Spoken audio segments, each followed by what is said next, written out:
And no play for Corey. Well, I mean, he just got Crow Ultimatum.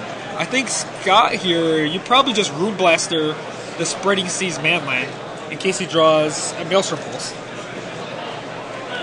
Well, I'm sure in all the cards in Scott's hands, there's got to be a Lightning Bolt or a Terminate. I see a Lightning Bolt. Okay. So Lightning Bolt's going to deal with that. So Rune Blaster right now is just a threat, just a win condition. Got rid of Rootbound Craig.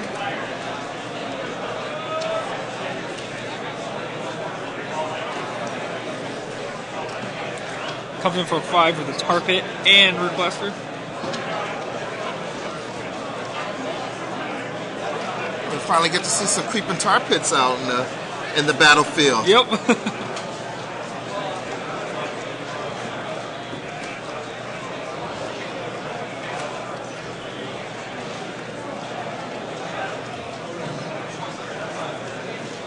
Scott's gonna get lightning here. Usually in this stage of the game, it wouldn't matter, but but that 3 life three? is that 3 life sends him down to 3, right? Yeah.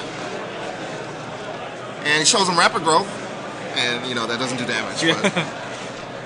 And Scott shows that Lightning Bolt in hand, and with Rune Blaster and Tar Pit, that's more than enough damage to finish off Corey. So Scott easily takes that game in 2. Yep, we saw a fairly weak draw from the Jund player, but with them playing such heavy land counts now, they're playing upwards of 27 land. You have to expect and Rapid Growth. Yeah, you're gonna get flooded once in a while, kind of like that. Well, the thing is, like, a couple of those lands are actually creatures also, but they were dealt with. Yep. You got Rune Blaster, Spreading Seas.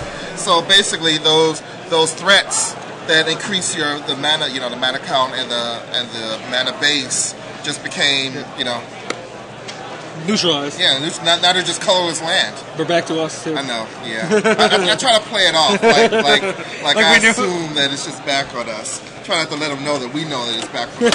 So it just seems more sincere. I'm gonna hide and blend. Gonna hide. Next time we're hide underneath. Did we get this standings? Sometimes they just don't send it. So everyone's the deck that everyone loves to hate, Jund, gets taken down here by the recently not as popular Grixis decks. Like they have had their time, like where they jump in popularity, fall back down, jump in popularity. So maybe if Scott could take this tournament down, he's going to cause another rise in the. What was the matchup round 3 that we showed? Was it Jund also? It was. Oh my! I feel like an old man now. It was Colossal. Colossal with Jund against Gardita. Yeah. Do you remember what he's playing? Vampires. Oh yeah, Vampires. Playing Vampires. Yeah.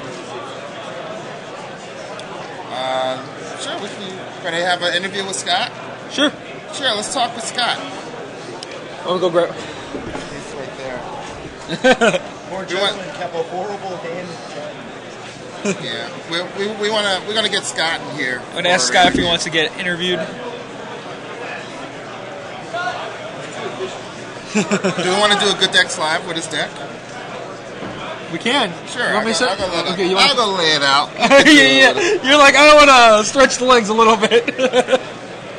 All right, so we're gonna have a Good Decks Live here with Scott. Get you a peek at his Grixis deck to see how different it is. And let's see. Let me get the computer by me.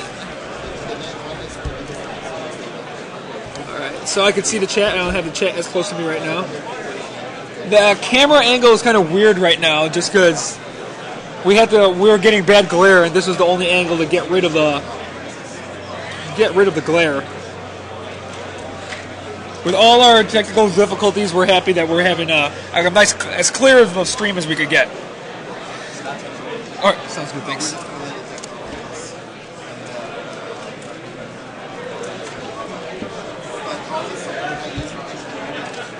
I could go ahead and try that in between rounds, but I'm waiting here for Scott right now and see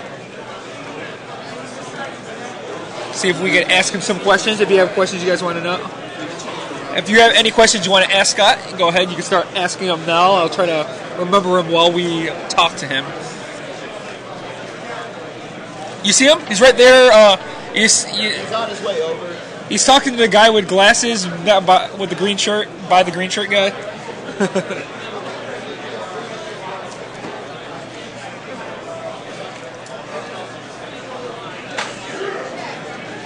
Court.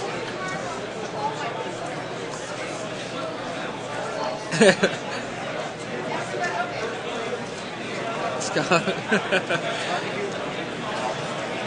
These are all questions I can ask to Scott.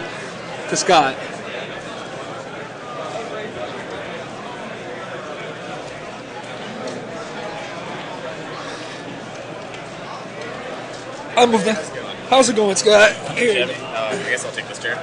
Here you go. Alright, so are you XO now? Yeah, 4. So That was you're round 4-0. right? Yep. And I mean, people want to see your deck since we haven't seen too many Grixis lately.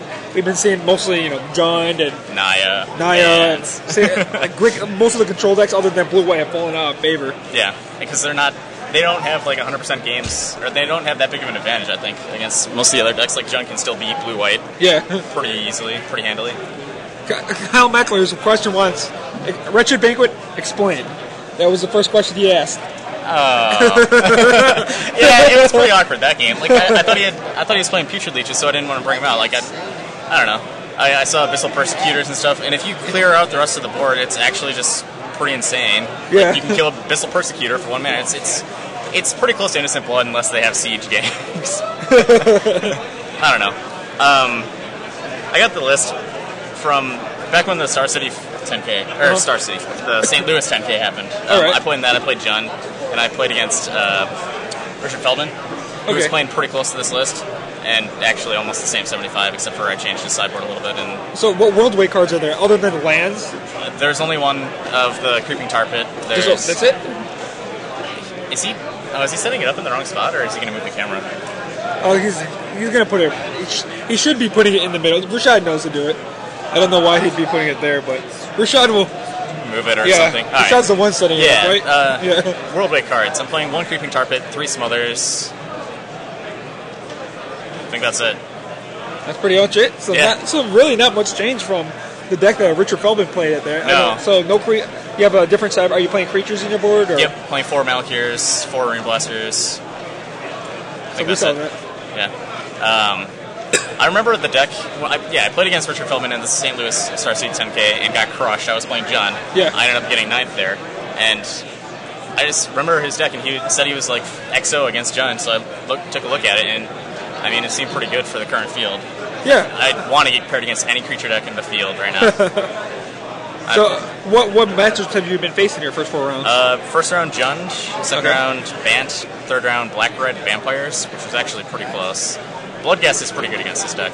Yeah. And then another Jund, and hopefully Jund for the rest of the day. John and Cruz to this 10 rounds. Hopefully. Where you might even have to play if you're X1 in the last round. Hopefully not, but yeah, there's always a chance. So are we on the decks right now? So okay, so we're on the decks. We're just setting it up. I guess we could just start talking about everything since we have that's the whole main deck there. So Pretty close. Missing some lands. Yeah. There we So go. we start off 4 Spreading Seas. Yep. John really good against John, right? I was considering cutting him. Before, Like I was talking to Brandon Shield the day before I left, and I was just asking if he had any advice, any changes he would make to the deck, just in the abstract. And I was talking about like maybe cutting Spreading Seas, but he's just like, they're pretty good against manlands, and they have been absurd today. There's every one of those creature decks is playing so many manlands, and those would actually be pretty rough for the deck most of the time. But Spreading Seas just shuts them off and shuts off color. The second round opponent I played Bant. Spreading Seas both his... He played 4 manlands over the course of 2 games, and I spread them all.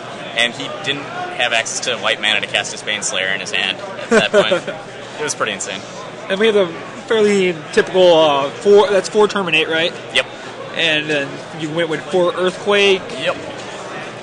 3 Mind Spring. 3 Mind Spring.